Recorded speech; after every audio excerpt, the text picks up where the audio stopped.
It's all right. Can you make my hair look like this? Oh, man, what you want to make your hair look like that for? See, that's the problem with y'all today. Y'all don't know nothing. Will you let the man tee off? You yap worse than 6 barbers. Welcome back, everyone, to the Your Barber Podcast. I'm your host, Matt Ballad, a.k.a. FattyBladezzz. This is episode number 6. Kind of crazy I'm this far in. Bringing in my guest this week. Let's check it out here. Yeah. Fuck the back catwalk. Now write your name 100 times on the blackboard. Just a white man excelling in the black sport. Like a pistol Pete. You already know you were gonna when I kiss your cheek. Lift your feet like when your sister sweeps. Fine dine and drink water out the Crystal Creek. Straight for Queens, rocking leathers like a Mr. Cheeks. Right, y'all. That's right. Fly shit. That's right. Grown men. I'm actually your guest this week. Got to go it alone this week, guys. Bear with me. Won't try to be too long-winded on this one. Probably be a short one. So your boy, your barber, your guy, he went to the beach with his family this week. Took a couple days off. Actually, if I work Mondays, Thursday, Friday, Saturdays. So if I take that Monday off, I could string together 4 days off in a row. So family and I went down to Florida real quick, soaked up the sun a little bit. Your boy's looking a little rough. Excuse that. I haven't shaved the head.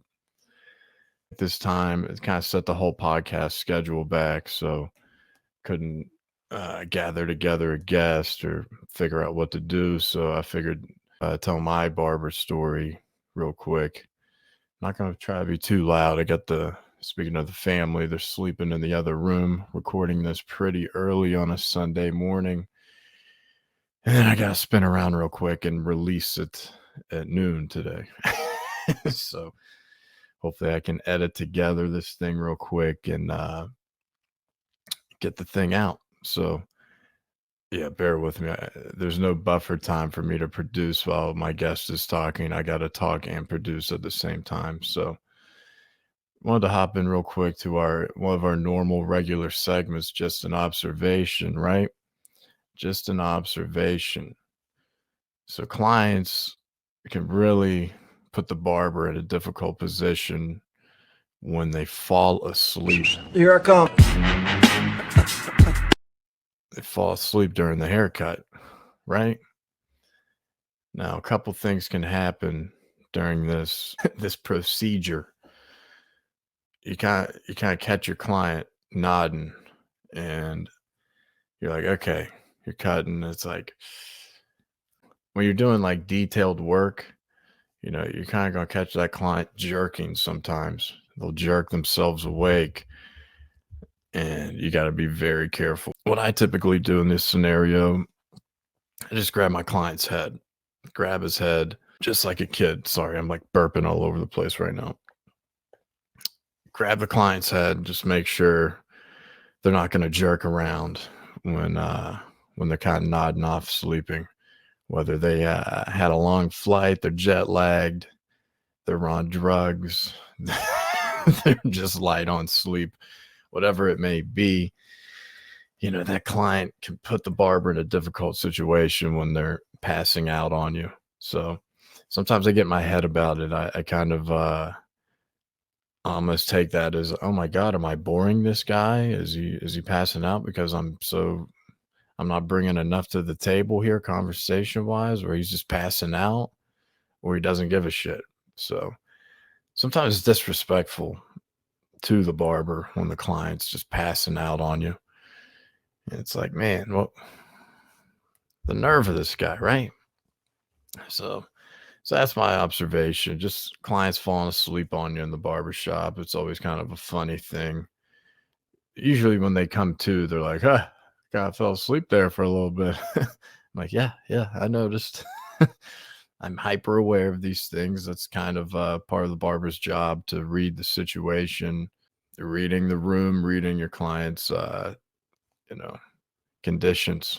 So let's dive real quick into my story. The FattyBladezzz story of how he came to be a barber, right?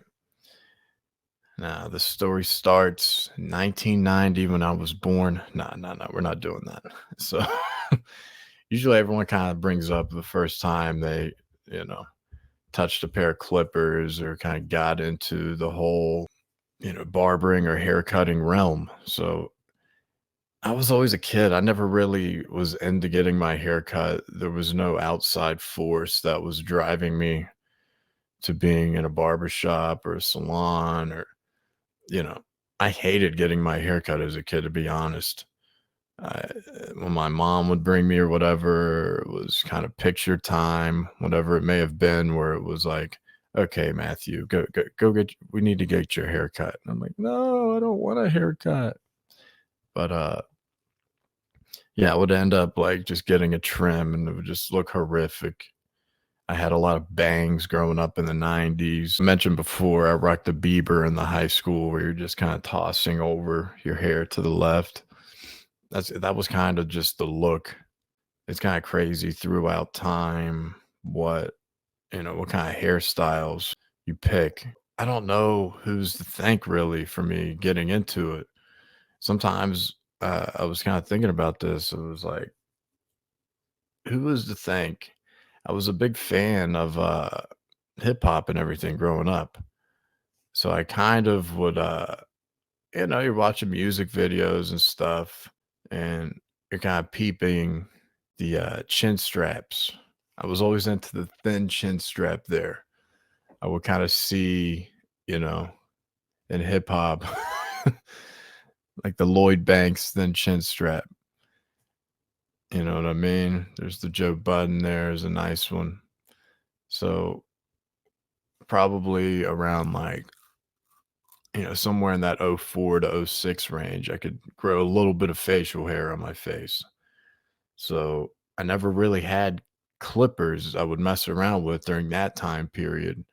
I would just kind of use the Gillette razor. You got the 5 blades on front, you got that precision blade on the back of the blade. I feel like a lot of people don't even realize that's there on the Gillette razor.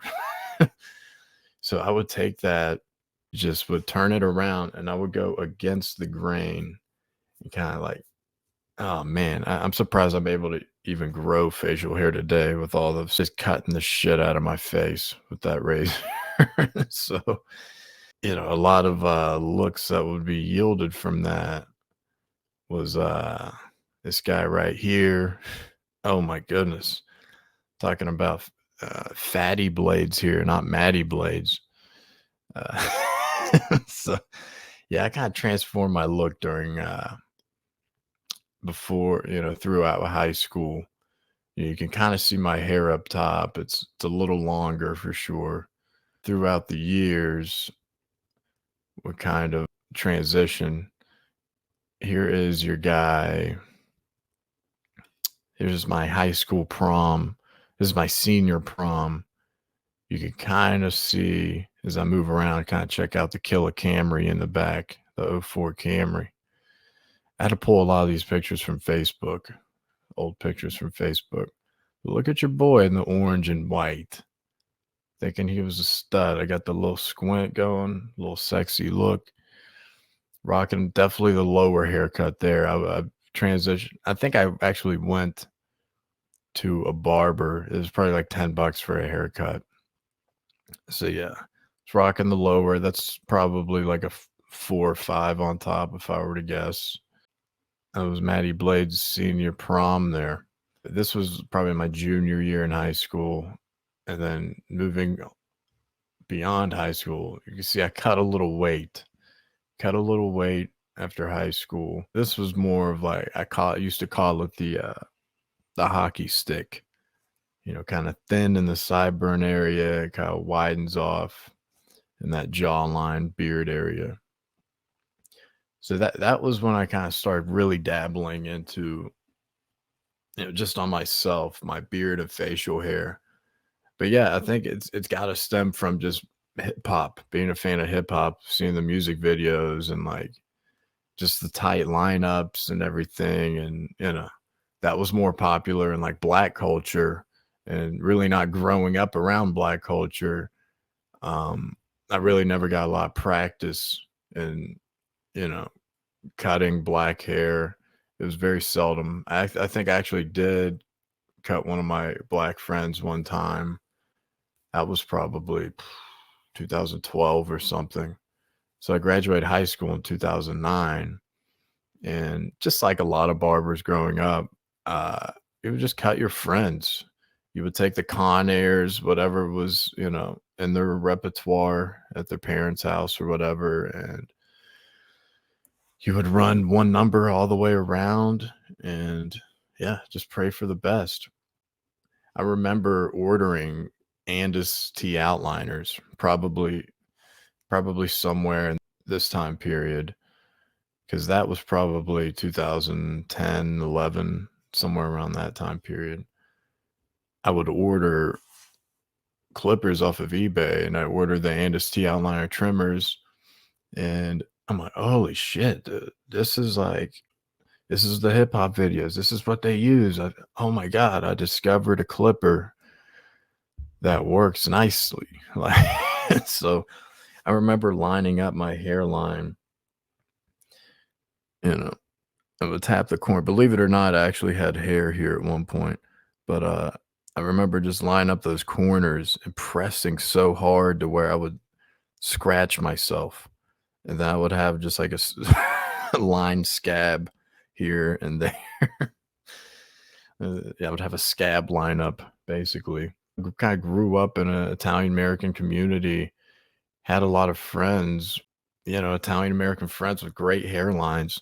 And one of my best friends, I remember I would take those T outliner. He had a great hairline, but he had a tiny widow's peak that would come down just like a tiny notch. And I would line that up. And I remember he'd get so mad at me because he didn't want me to cut it, but I'd still do it. But you really couldn't develop any skill cutting your friends back in the day. You know, they would like kind of like that same friend. He would fuck with me when I was cutting his hair. I'd be like on the side of his head and he'd just be like, I'm like, dude, what are you doing? You're gonna fuck up your hair. Experimental, you know, things in barbering. You know, the clients weren't falling asleep. The clients were actually trying to fuck with me back then. Let's move forward here. When I'm from a little town in West Virginia, North Central West Virginia. I always tell my clients North Central because a lot of people that aren't from West Virginia, the state kind of gets painted with one brush. You know, what people might see in movies or Hollywood. Oh, The Wonderful Whites of West Virginia. Have you ever seen that movie, Matt? Have you ever? I'm like, no, I haven't seen that movie. I have no interest in seeing that movie. I really don't play out a lot of the stereotypes being from West Virginia. That's why I always say, like, yeah, North Central. A lot of that shit you see in the movies, that's more in the southern part of the state and the just the crevices of the state. So yeah, I didn't, you know, I grew up a lot of my family, friends, a lot of them hunted, but I never hunted. My dad never hunted. You know, no one really showed me. I mean, I was exposed a little bit through my mom's family and just friends and maybe hanging out with their kids and stuff like that. That was the little exposure I got to like outdoors stuff, just like riding four-wheelers. Like I remember shooting skeet out of the air. So I've shot a gun before. Not a big gun guy, but I grew up with like paintball though. So my friends and I, that was, you know, we go in the woods, play paintball. You know, we just wear a mask or whatever, that kind of ski mask. And one of the houses we lived in growing up, it was kind of a dead end street. And at the dead end would like go into the woods.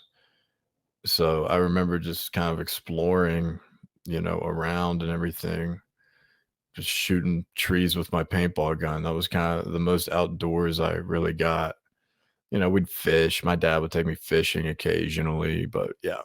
It's really not in my DNA to play out a lot of those stereotypes that come along with West Virginia. So, yeah, I tell clients, yeah, I'm from West Virginia. They're like, oh, Virginia, that's great. I'm like, oh, yeah. So a lot of people don't even know West Virginia is a state. They just think it's the western part of Virginia. So I'm from Clarksburg. It's a cool little town. I really didn't grow to appreciate it as much until I left. You know, a lot of people, I've always aspired to leave Clarksburg though, but a lot of friends, family stayed, and it can be a black hole, just like a lot of hometowns and smaller towns to a lot of people. That thing will suck you right in forever if you let it. The black hole, your hometown. So what I did, I was let's get back to high school. I was, 18, graduated high school, really had no idea what I was gonna do for college. Like I'm a lot of kids, if their parents aren't guiding them directly to what they want them to do, then you really don't know. So I I remember, I was always a bit of a sports fan. I played some football and basketball in my day in high school, and I was always into sports. And I was like, what could I do to kind of stay in that industry? And I was like, physical therapy, rehabbing athletes, that would kind of be something I could get into, right? So right after high school, little accident. We'll get into that here soon, here in a second, but just sifting through here. Right after high school, didn't really go the traditional college route. I did go to college, but I just went to the like sister campus of the main campus, and there happened to be one in my hometown, Clarksburg, like 5 minutes from my house. So I took classes there to start, and trying to get into this physical therapy program. And dude, I was never the scholar. I hated school growing up. Just like a lot of kids, I hated school. I literally just wanted to get through it. I literally just needed to graduate. So I was, Mr. C, Mr. 2.0. I wasn't an overachiever by any means at that level. I didn't have the proper work ethic developed yet. I was always raised, my mom and dad, I was raised a lot by my grandmother, because my dad owned his own business, worked hard as his whole life trying to get the business to work. He ended up renting out the building that he had his business in. He owned a shoe and like sports apparel store. And I remember it started at the mall, in our local mall, when I was super young, and it kind of transitioned. He bought a building, huge, storefront and storage units right next to the building. So the business plan was rent out those storage units. That income pays the loan for the business, and then he's able to just, make profit off of selling shoes. So growing up, I always had like the fresh Jordans and all these shoes, and I, got a liking towards shoes and everything, and kind of developed my love for sports that way, the jerseys and things like that. So yeah, he always worked super hard. Running your own business, it's not easy. It's easier said than done. And my mother, she worked at Lowe's. The moment she was pregnant with me, she got a job at Lowe's Home Improvement as a cashier. And she worked her way up through the ranks till she was an assistant manager. Literally worked that job for 30 years. And is just kind of in this transitional retirement. That's a whole nother story, really. But yeah, she just, my mom worked 12-hour days, salary employee, just, working on walking on cement floors all day. Really took a toll on her body and things like that. So yeah, always had that work ethic instilled in me. But yeah, my grandmother raised me a lot. So my parents were working, and my grandfather was the best taxi service around. He drove me and my cousins around everywhere. And yeah, he was just a sweet guy, and would just, if there was a puddle on the ground, he would lay himself in it to have you walk on his back. That's the kind of guy he was. And so just, kind of grew up with that loving family. Wasn't perfect, I'm a product of divorce. My mom and dad were divorced, but me being that common link, they were very amicable and, civil in raising me. So they always got along. So it wasn't a traditional divorce that a lot of people go through. But we made it work, man. So rewinding one little thing, adversity early, I came across the kind of, going back to that work ethic that was instilled just through my parents. There needs to be some other things that you develop yourself that maybe puts a little chip on your shoulder that kind of turns a corner for you. And for me, it was this horrific accident after high school. Maybe a month into my summer after graduating high school. I'm 18 years old. Like I mentioned before, my dad had this property with his businesses on, and he would, throughout my whole childhood, I was helping my dad carry shit in and out. I was free labor. Like, we'd struggle installing shit, carrying shit up and down stairs. Like, yeah, it was just, my dad was my best friend in a lot of ways, spent a lot of time with him, helping him out. So, one morning in the summer, I was supposed to help him cut grass on his property. And I remember I went to some bonfire with my high school friends the night before, and I was definitely a little hungover. And, my dad wanted to knock the shit out early in the morning before it got too hot. And so I remember just waking up like, shit, like I got a text saying, Are you coming? What's going on? And I'm like fucking rushing around, and I couldn't find my cleats. You can cut grass in your football cleats, especially if there's any inclines or declines and your surface is there, get extra traction walking around. So I couldn't find my cleats for some reason. So I decided that day to wear some Jordan trainers. They're just some like mid-top Jordan trainers. So I show up. My dad was kind of taking the weed eating duties and I was taking the lawnmower duties. And I remember just like the lawnmower we were using, it was just the bottom of bottom lawnmowers. Like, I think it was actually my grandfather's lawnmower that, the amount of lawnmowers I watched my dad go through and just freaking out when the thing wouldn't start. And piece of shit, this thing never starts. So I'm pushing around this little rinky dink lawnmower, on decline side, and I'm slipping and sliding everywhere that morning, the dew and the grass. And at one point I'm like, Dad, let me go home and get my cleats. I'm slipping and sliding everywhere. And I remember him being like, I can do it in tennis shoes. I'm like, all right, fine. I'm going to slip and fall. Watch. And so I'm pushing the thing over an embankment and back up over it. And it's like right by the main road. All the busy road cars are driving by. And I remember going down, coming back up, and one of my feet slip under the lawnmower. And instead of just pushing the thing into the street, I kind of tried to hold on and catch myself. And my left foot went under the lawnmower and just had, an explosion go on where my big toe was. So I pulled out my foot real quick and I'm like, oh my God.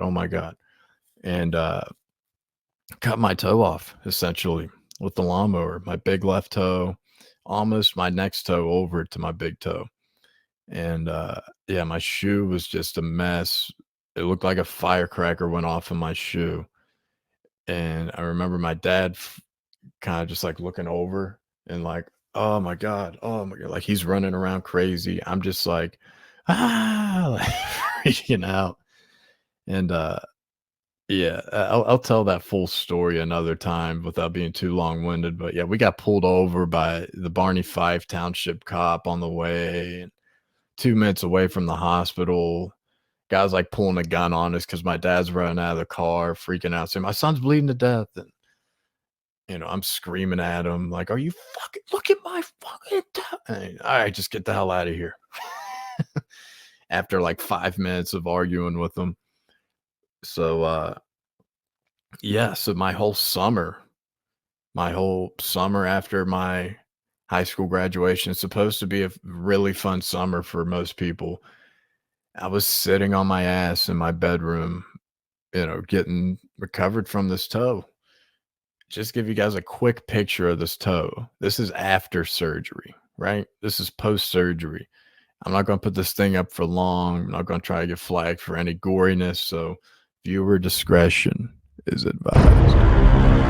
If you want to skip the next 5 seconds of this video, go ahead, because it's a little nasty. So real quick, right there, as you can see, that's after surgery. So yeah, essentially they took the back part of my toe, flapped it over, singed it, stitched it.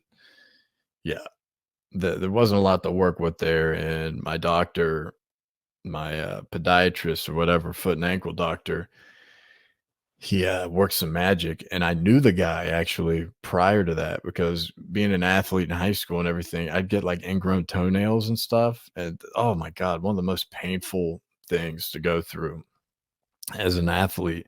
And so he would always work on my feet, cutting them out, putting the chemicals so they don't grow back and everything. So Dr. Dan Hires, he was actually supposed to be out of town that day in Morgantown, and about 40-minute drive north, and he just so happened to be in town that day. So I was super grateful and lucky that he was in town to do that surgery. And it's funny because years later I moved to Morgantown and lived there, and I remember I worked at this place where it was like a golf resort, and they had a nice gym with a basketball court and everything. And I would go, before I would like lift and stuff, I would warm up shooting basketball, like breaking a sweat. And there was this, older guy, probably like early mid 40s. He just saw me shooting. He's like, "Hey man, we get a few older guys together and we play at this elementary school once a week. And you could come play. We're kind of needing people to play." And I was like, "Absolutely, sure, yeah." And so, I remember bringing my roommate at the time, and I'm like, holy shit, Dr. Dan Hires is one of the guys that played games. So he got to see me recover full circle from this horrific injury. And yeah, and it was funny because I rolled my ankle on that foot, which was always a problem because that whole summer I'm hopping around on one leg. And, I was still trying to be active. I was still not trying to sit on my ass the whole summer, but I wasn't allowed to put any weight on it because I didn't even know if it would take. So my left leg got like longer, it seems. It's still to this day, I feel like I was going through, like I was still growing somehow. And my left leg appears a little longer than my right because I was hopping around on that right leg all summer, and it just got jacked, and it probably tightened up my hip a little bit. It made it appear shorter. And my left leg was just like skin and bones. It was like a turkey leg, like a chicken leg. But yeah, so that was some early adversity. And after that, I decided to get in the best shape of my life. I did a lot of the P90X. That was pretty popular 2010s and things like early 2010. And just got in great shape. That's kind of how you saw those different pictures of my beard. I was FattyBladezzz in high school, and I kind of thinned out. And I remember some more adversity, some more chips added to the shoulder. There was this amateur boxing tournament called the Tough Man. And a lot of people might be familiar in that region listening, but yeah, I decided to fight in the Tough Man. I was kind of a fan of boxing, one of the best workouts you can do. Briefly went to some boxing gyms and everything and learned a little bit of ropes, but I think I ended up dropping out of the boxing gyms and just decided to just get in killer great shape. I probably weighed 185 plus in high school, and I got all the way down to 154 because usually being bigger, I thought I could like drop weight classes and clean up these guys, but I lost a little too much, and just the nerves of everything. And it's in this huge armory. There's a bunch of people watching. So my whole hometown is watching me fight, family, friends. And I'm the first fight of the night, 40 fights a night. There's like a couple nights. And I remember being in the locker room, first fight, Balat, blah, blah, blah. And I'm like, oh my God, how the fuck everyone's going to see this now, right? So I'm nervous as shit, man. And I was kind of like just more trying to box, and the other guy was more trying to brawl. It wasn't like a great matchup for me. And that's one of those things, just working out. Like I hit the bag today, looking back, I'm like, oh my God, I should have played that a completely different way. But yeah, essentially, I got knocked down the second round in front of everybody in my hometown. So a lot of embarrassment, a lot of chips added to the shoulder there. You know, I got a lot of, dude, at least you had the balls to get in there. And it's like, yeah, but it's still embarrassing. So yeah, moved on from boxing, obviously, and moved on to the Andis T Outliners. So let me walk through the journey real quick of moving from state to state. So let's go ahead and add. We'll go full on it, full enough. So there's Clarksburg, West Virginia, my hometown. Kind of going through. It looks actually like you can see some lights there in the city.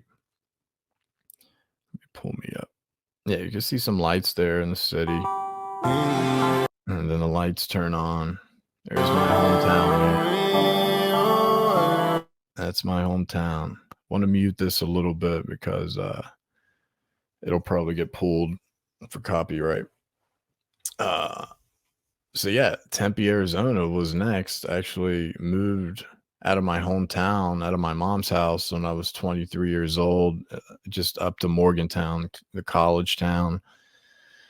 You know, that's kind of where WVU, where a lot of my friends went to college. And yeah, I went to the state college and ended up dropping out a couple times. But I would always dabble up there and crash with my buddies and stuff Thursday through Sunday. And so I moved through there, ended up meeting my wife a couple years in, and she was, you know, the scholar, the overachiever. I was kind of wasting away at that golf resort I was working at. When we got together, I was kind of shifting away from that golf resort to work at someone I worked with, the bar manager, used to be in the finance world. And there was this car dealership on a popular stretch of car dealerships in Morgantown. And they had an insurance agency and an all-state agency. So the bar manager I worked with at the golf resort, he got connected with them somehow to revamp the insurance agency there. And so he was bitching and moaning about some kid I knew working there. And I was like, he works there? I'm like, give me that job. Come on. He's like, can you pass a PNC test? I'm like, PNC? I don't know what the fuck that is. It's property and casualty. That was like your tier of license you're selling. So I ended up working in insurance a little bit before wife got accepted for a PhD at Arizona State. So first time moving out of my home state, just, you know, tunnel vision, nerves. It's kind of a lot of noise going on. You really don't know what the hell's going on. So I've mentioned before, I always wanted to go to barber school. The first time I dropped out of college, never happened. There was really never a great path. I remember my barber back home in Clarksburg would say stuff like, dude, you got to go the full year. You can't miss a day. I'm like, I can't afford to do that. I can't afford to stay away out of my mom's house and not make money and go to barber school. I wasn't born with a silver spoon in my mouth. So when we moved to Arizona, it didn't happen in year one. It happened really in year two of finally scraping the funds together, figuring out a way to go into barber school. When I was working that insurance job, my dad got sick in 2012, ended up passing away of pancreatic cancer, you know, uncurable disease. And when he got diagnosed, it was stage 4. And stage 4 is the end. There's no stage 5. So it was very pandemonium going on when he announced that to us. And we thought we had a short time with him. And my dad kind of went through remission. It wasn't an easy road, but he lived it was 3 years. He lasted another 3 years after his initial diagnosis. So that was super rare and lucky there to just have him around. So he passed away right before I moved out of West Virginia. So, you know, he was on his deathbed basically when my future wife got accepted for a PhD. So, you know, I couldn't imagine leaving my home state with him in that condition, and it all kind of happened the way it was supposed to happen. So, you know, just more chips on the shoulder to add. And, you know, he'd definitely be proud of me. He wasn't in love with the idea of me becoming a barber, you know, didn't have a lot of support. A lot of people, you know, it's an abnormal job, barbering. A lot of people don't push towards that direction of becoming a barber. So yeah, I know he'd be proud because I made something of it. My father's thought path of barbering was the old guy, 80 years old, still cutting, charging, you know, $8 for a haircut, you know, just not making a great living and just hurting himself and fucking up his body basically. So he's like, no, I don't want that for you. Like, he never wanted that for me. So I had that office job when he passed, and that was kind of a nice send off for him to see his son was, you know, appearing to do something, you know, worthwhile. So there's that. But moving on here, my wife gets accepted for a PhD. We're in Tempe, Arizona. A new start for me. My dad had some investments, you know, like an IRA rolled over that was split 3 ways between me and my half siblings. And obviously didn't want to take from any retirement funds, but I had to take out some to start my new career in barbering. So I make it through barber school, working in my first shop, cutting hair. A lot of things happen. I proposed to my wife in Arizona. And then my daughter was born, one of the greatest things in my life. So daughter was born. My wife finishes school, and I work a little bit. I worked about 6 months or so in my first barbershop. And I'm not going to dive too far in it because I want to have on the owners. The name of the shop was House of Blends. Shout out to Frank and Brittany. I was their first employee. They kind of took the blow for the first year opening their shop, and then I was their first hire out of school, and they were great. They really did all they could to just boost me up and make my early barber career a smooth one. And they were just cool people. We really jived, and Brittany and I went to the same barber school, so we had that link, and we knew kind of the same, you know, Blanca and Manny. So that was always, you know, that was cool. I kind of got my first intro, and that shop was walk-ins only. And so there would be people sitting in chairs for 3 hours waiting to get their haircut. And it was in a pretty busy area, and really got a lot of nice foundations laid there, because I kind of got that taste of, oh, go, go, go, go, go. You know, you can't take forever on this haircut and be perfect.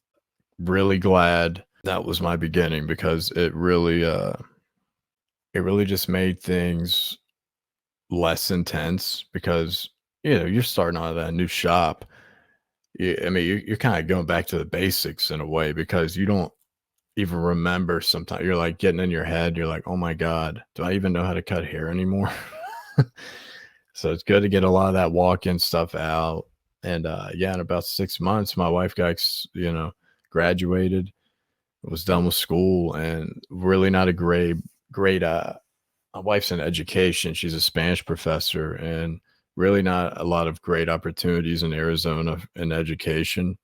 So, you know, open up the market. We could end up anywhere, wherever my wife would get accepted for a job. And so she gets this job in this little rural town in Northwest Pennsylvania, right in the snow belt. So nothing too abnormal, snow being from North Central West Virginia, but, you know, definitely a little colder for a little longer, a little more snow there. So I go from sunny Arizona to Meadville, PA. I'm moving forward. So yeah, that's kind of when you enter town, you kind of see that little, I don't know, they made some art out of street signs. It's kind of interesting. So here's the bridge you're crossing for the first time. And I'm passing Meadville and I'm kind of saying to myself, oh my God, where the fuck am I going to work? What am I going to do? Because prior to moving there, when I spilled the beans and dropped the news on my bosses at House of Blends, you know, it was such a hard thing. It was always such a hard thing to like hold that information and let them down. I've always been kind of a company man. I really don't like to complain a lot. You know, I just kind of put my head down and work and try to be the best employee and most relatable, likable person I can be. So, yeah, I really felt like I was letting them down. But at the end of the day, I got to do what's right for me and my family. So that's what it always comes down to. You know, I got a newborn. I got to go with the family. So, you know, letting them know was rough. But after that kind of news was dropped, they were kind of helpful. You know, honestly, they were like, okay, where the hell are you going to work over there, man? Let's start calling barbershops. So I remember we lived in Meadville and we would call shops in Erie, or, you know, Frank was calling shops in Erie trying to figure out prices of haircuts. And they were he was, you know, we were all surprised that they were kind of priced similar to in Arizona where we were. So that was kind of encouraging because we were kind of the thought process of, oh my God, like they're going to be charging $5 for haircuts in this town. You're not going to make any money, man. So, yeah, the prices were pretty concurrent in a lot of ways. So, going back, I was trying to figure out where the hell I'm going to work in Meadville, PA, and my wife's mentor and immediate boss in her department was like, I get my hair done at this salon. You know, it's actually on the left of that bridge you're crossing when you come in. So right after this and right before this, there's a strip mall on the left side there of the road. And there's like there's a Five Guys, Burger King, you know, Joanne Fabrics, Pizza Hut, all these storefronts, and there's a salon. And before I moved, I called and talked to my future boss. Shout out to Luke Weatherby, and no barbers in the salon, but she had multiple chairs. That was one of the problems. It was either salons or one chair barbers that were 80 years old. So I'm like, okay, I'm looking for barbershops, obviously, and just not a lot of options. There was actually another barbershop in that plaza that did have multiple chairs, and I definitely made the right decision going in the salon. I'm like, why not? I'll give it a shot. And she really not what I pictured working as a barber in a salon, but I'll give it a shot. And she took me on and she really sold me. She really pitched me. You know, if I could describe Luke, she's like the Italian American kind of New Jersey housewife vibe. She's not a New Jersey housewife by any means. She's worked hard for her money. She's earned every bit of money she's got. And because she worked in that salon as an employee and ended up owning it one day. So she's a very inspirational success story. But she was willing to take on a barber. She's always kind of pondered with that idea. And yeah, she was all in on me, man. I really appreciate her. And, you know, put me in the newspaper, just spread the word pretty quick. And, you know, I really developed a lot of confidence in that shop and, you know, just took off. And before you know it, we were in this town for 3 years, and we're in the town during COVID too, made it through. And that probably helped me get booked out eventually. But I was booked out like a good month ahead of time before I left there. So I just crushed it, you know, raised my prices little by little, probably $5 a pop every year. I would raise it until I was at the price point of I would do 40 combo for haircut and beard. And I tried the tier system, 25 for like a regular haircut and 30 for a skin fade and 25 for kids. And the tier system never worked for me because people would abuse it. They're like, yeah, let's get a half instead of a skin fade. So I can save $5. And it's like, yeah, we're just doing 30 across the board for haircuts. So, yeah, so charged 30 and 40 there. And I would have some whole 9 services for like $50 and have little add-ons like ear waxing, nose waxing, things like that. So yeah, that was my price point in Meadville. And after COVID happened, my wife's work, college, a lot of weird things happening for a lot of colleges after COVID, a lot of money lost, a lot of student retention down. So at that college, you kind of saw the higher ups starting to jump ship. And it was a scary time. Like people didn't know if they were gonna have jobs. So my wife was tenure track, which is normally a pretty solidified job. Once you get tenure track, you're on your way to tenure, you're kind of locked in. You're, professor, locked in as a professor forever. She was on the track. She was tenure track because initially it was a 2-year contract when we entered Meadville, and tenure track position opened up. She applied, got it. Then right after that, COVID happened. And yeah, dude, COVID was rough because it was scary. People didn't know what was happening in my town. If I could describe it, pretty right-winged for the most part. And, not a lot of belief in the virus on the right side. I kind of ride the line right in the middle. I stay pretty neutral. I can make fun of both sides of everything, but I was definitely on the side of this thing's serious and I'm going to shut it down early before a lot of people until we figure out what the hell's going on. So I stepped out of the salon and, everything when COVID was going on it seemed to be 2 weeks at a time. We'll shut down for 2 more weeks. It was 2 more weeks. It was 2 more. And then before you know it, it was like 6 months go by before there's really any wiggle room. And, people didn't know the PPO loans. Like people didn't know if that was going to come through. Like the assistance, people didn't know about it. So of course, like Luke, my boss was in shambles. She didn't know what was coming. It was super sad for her. Me, I'm an introvert. So when this kind of happened, aside from all the tragedies in the world going on, COVID was yielding, I was pretty much enjoying myself. I'll pull up a video in a different podcast when I'm asking my guest about what they did during COVID, and I'll pull up what I was doing. But no, it was great. I had a 1-year-old at the house. I got to spend a lot of time with my wife and daughter, and I was enjoying it, dude. I was playing Call of Duty. I was shoveling food in my mouth, putting on 20 pounds like everyone was. And yeah, man, just getting through it. And so I remember coming out of it, it was kind of a nice restart, refresh, jump-started business because people were tired of I'm like, let people cut their own hair. People were tired of cutting their own hair.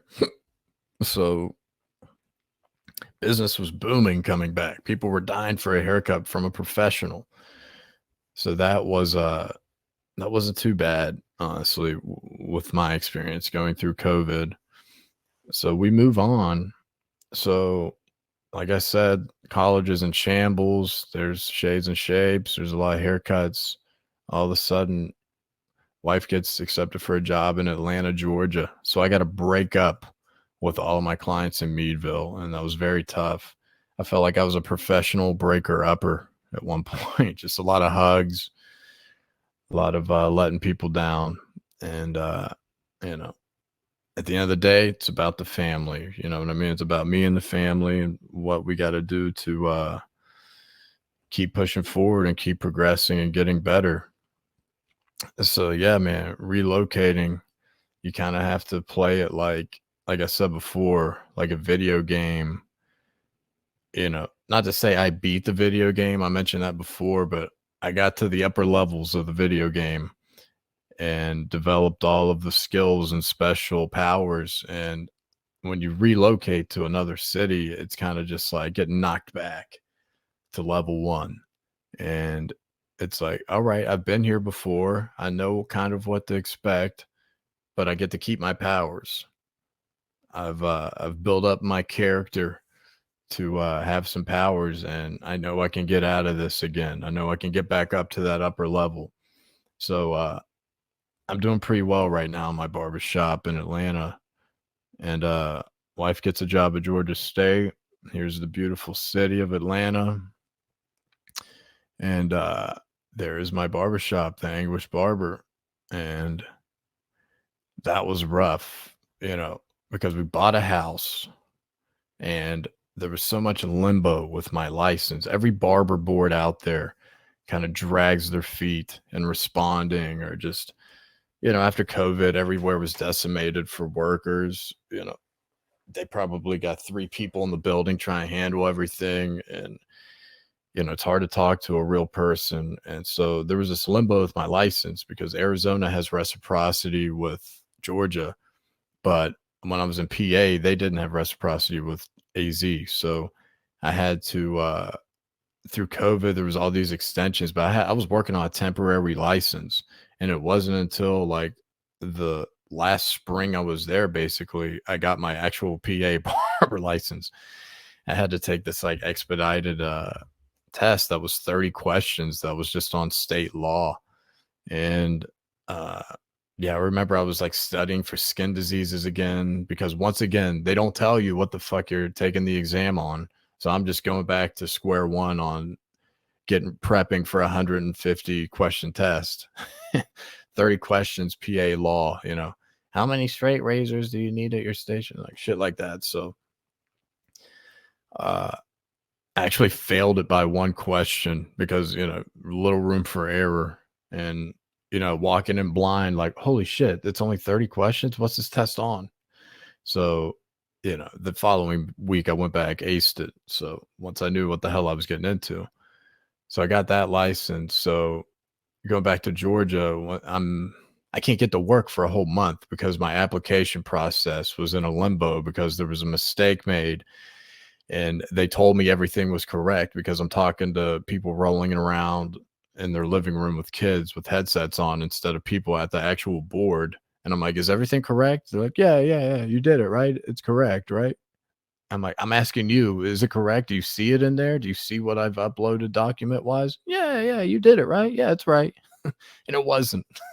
So, yeah, they fucked me up there for a little while. So knocked back to square one financially. And, yeah, I got approved for a little loan to consolidate some debt. And I took a little piece of that loan to just hold me down before I could get rolling in the shop. So everything got squared away eventually, and I was able to get to work. So yeah, man, stay tuned. There we were, from West Virginia to Georgia. So I moved from WV to AZ to PA to GA. So a lot of moving around as a barber, and it makes you stronger kind of every time. And like I said earlier, I come in every situation just trying to be likable, not trying to rock the boat. And I introduce myself to everyone and just let people know I'm here to stay, unless something with the family comes up. I'm here to stay. If I pick this spot, there's a reason why I picked it. And I'm locked in. I'm a creature of, I'm a nester. I will stay until something pulls me out of it. I get very comfortable. I'm a man of familiarity. I don't like changing. So I'm there for the long haul. As long as the shop's open, I'm here. So I really like to show my work ethic and professionalism and likability when I come into a place. And I've done very well so far in this shop, and things are going great for me. So made it through. More on my background a little bit. Some jobs I worked. So I worked every job you could hate. My very first job, I was a dishwasher. My very first real job, I was like 16 years old. I was like going into my junior year in high school. And I washed dishes at this place in the food court. And this guy named Ali was my boss. And guy came, the typical story of an immigrant, came over to Philadelphia, $2 in his pocket. And before you knew it, he owned like 3 places in that, or not owned, but rented out 3 places in that food court. And my dad had a storefront in that same mall. And, the hallways in the back of these storefronts, they all interconnect throughout the mall and the back halls. And Ali knew my dad. He remembered my dad from back in the day when he had a store in there. So that was kind of cool. But someone I played football with, I remember his mom worked there and he helped me get that job. And not that you need a ton of help getting a job as a dishwasher in a food court, but so I worked with kids for 5 years on and off, working in the parks in the summer. During the winter, I'd referee high school basketball leagues and little kid leagues, just like rec leagues. And winter as well, that was kind of in the evening. In the morning, we would host field trips at like headquarters to this big like rec center complex, and we would host field trips for kids in the county from kindergarten, like pre-K to like 4th, 5th grade. And so, it would be like a different theme every month. It'd be like dinosaurs one month, space, Christmas around the world. It was like stuff like that. And just, it really, working with kids, like cutting kids, that was kind of some of the skills I knew. One thing my boss and PA, Luke, always said, she's like, Matt, it's like these kids get in your chair and they just get so calm. Like, what to do. Like, and a little bit of that would come from just working with them for 5 years, kind of seeing kids of all ages. So that kind of helped me. It was a great birth control method for a while, knowing, okay, yeah. And seeing like shit parents in a lot of scenarios, working the parks and stuff. And so, yeah, that was a good little foundation I had. It was a great little job for a long time. So 5 years, and I probably started to dabble into other jobs in 2012. And I remember I worked at FedEx overnight as a package handler. Shift started at 3 a.m. As a 21-year-old, you're partying with your friends and you don't go to sleep. You just stay up through the whole night. And you clock in at 3 a.m., you get off at 9 a.m., and then you go to your park job with the kids after that. You might sleep for a couple hours, and then I will go to my park job from 11 or noon to 5. So, yeah, dude, I was a machine. And so when I was 23, moved out of my mom's house. I moved to Morgantown, that, the college town I was speaking of, and moved into a house with 3 other people in it. And I knew one. Shout out to Ricky Holmes. I knew someone I went to high school with. He was a couple years younger than me, and he was one of the people living in that house. So I contacted him when I was working 2 jobs at the time to move out of my mom's house. Or no, it was one job. I worked as a merchandiser for retailers. And it was for a marketing company, and they had a Samsung contract. So I was in the consumer electronics kind of section of retailers. I would just go in to like Walmart's in a 100-mile radius in my region. I would go to Walmart's, Best Buys, just, anywhere that would sell Samsung products, Targets. And I would make sure the best looking product on the shelf, pack out inventory. I would install, end caps, like new displays, like sound bars. I remember when the curved TVs came out, I would install those on the wall. Pretty good gig. I would get paid to drive around for my age. I was probably making like $500 a week or so, at the max. Yeah, that job moved me out of my mom's house, and I moved to Morgantown, and I worked that job, and I picked up another job working at that golf resort.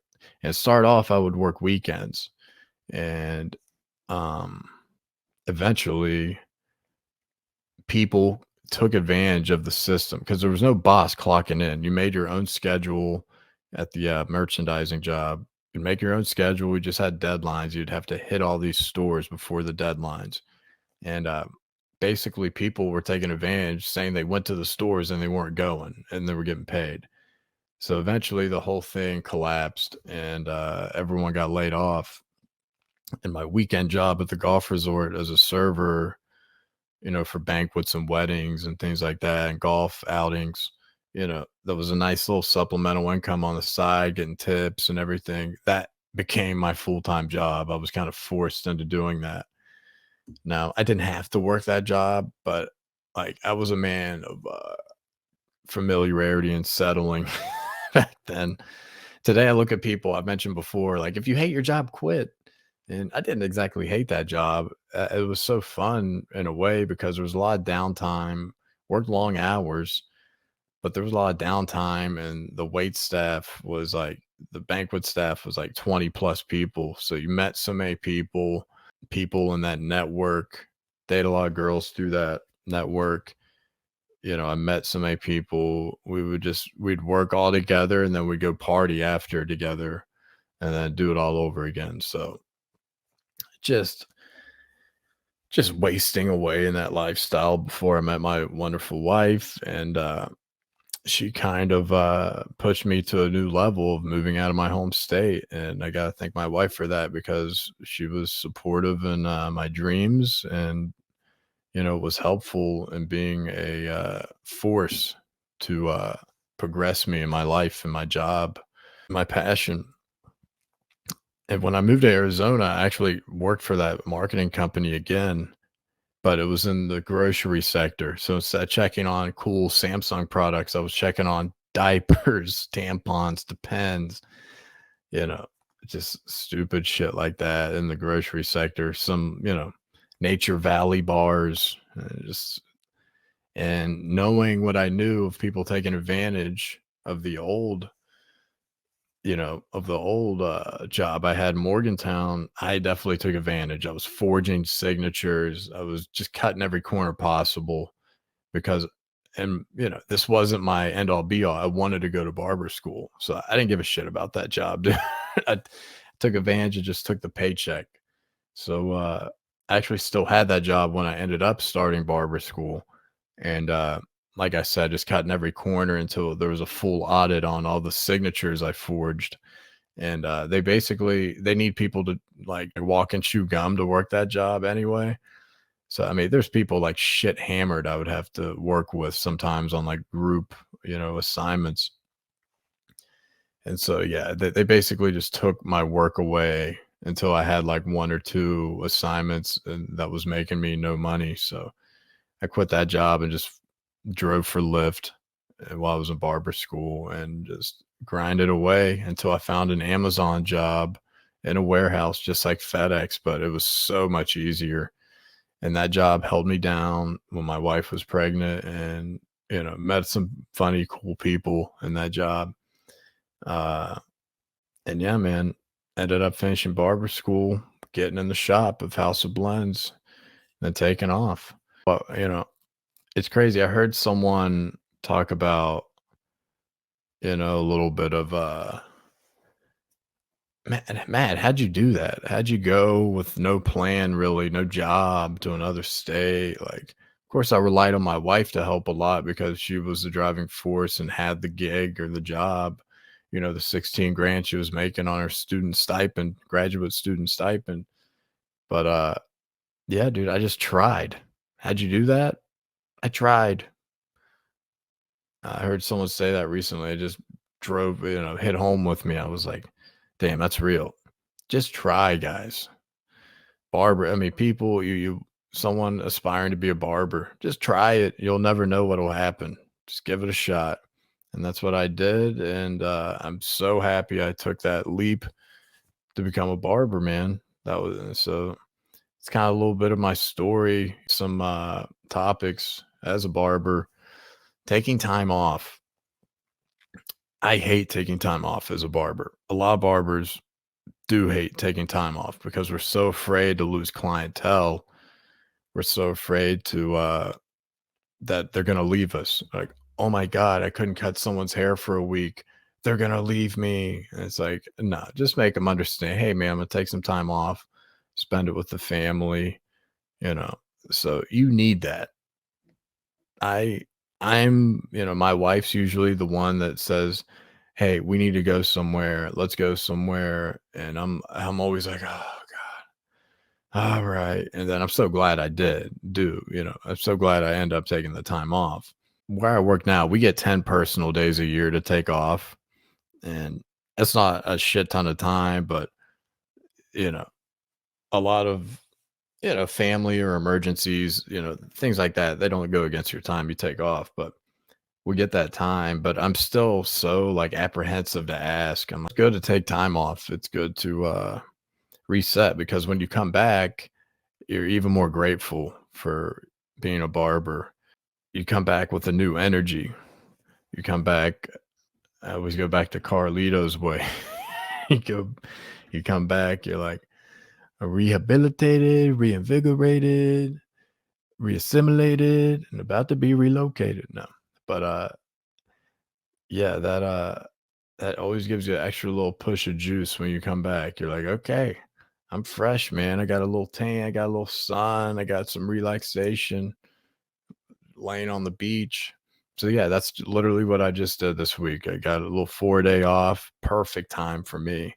Anytime, if you take more than 5 days off, if you're more than 5 days on vacation, I start to get antsy. I can't handle not doing something and just laying back. So, you know, this vacation, I've been hitting a new stride, losing weight and working out with the intermittent fasting. And I just bought a treadmill to put in the house. I've been hitting that every morning. You know, kind of save some time. And, you know, because I used to run outside in PA. We lived near like kind of a retirement community. And I would go running in that community, just laps and loops around. And it kind of reminded me like someone that got put in witness protection. So I would always run every morning in the witness protection neighborhood. You know, I got to run my daughter to school. Like, it's just not enough time in the morning unless I wake up at 5 a.m., which I'm not doing because I go to sleep at 1 a.m. on average. So just can't do that. So yeah, treadmill's been great. But yeah, man, take time off as a barber. Don't be afraid to take time off. Your clients are going to stay with you. If they leave you, then they weren't the clients you need anyway. So take some time off. Don't be afraid to do that. I want to thank everyone for tuning into this boring ass episode of the Your Barber Podcast, me talking about myself. I remember like when I first got into college, I had this communications class, and that was coming off the toe injury. So everything in college that first semester was about my toe. All the papers I had to write, it was about that just traumatic experience. So I remember the communications professor, she would be like going around the room. She'd be like, all right, just talk about yourself for 2 minutes. And I found that to be such a daunting thing. It's just like, I don't know. Do I have anything that's descriptive to say about myself? Like, I don't know. So this was a pretty difficult pod for me to do, but we're about hour plus in, so we got there. So I want to thank everyone for tuning in. Appreciate everyone's support, for subscribing to the Your Barber Podcast on YouTube. Continue to listen if you're more of an audio podcast person. I'm on Apple and Spotify. You know, make sure you rate and review them, and subscribe to those as well. But we're gonna try to get this thing uploaded at noon today. Probably going to be a little late, but yeah, I'm just going to continue to honor that 12 o'clock Eastern time Sunday release time of the podcast. So keep tuning in. I'll be back next week with a guest, hopefully. You know, I'll be scrambling for one because I'm not doing another one of these solo for a while. So unless I have a lot more preparation, because guys, I don't prepare that much. Thanks for tuning in to another episode of the Your Barber Podcast. Checking out. Thank you, everyone. Have a good day.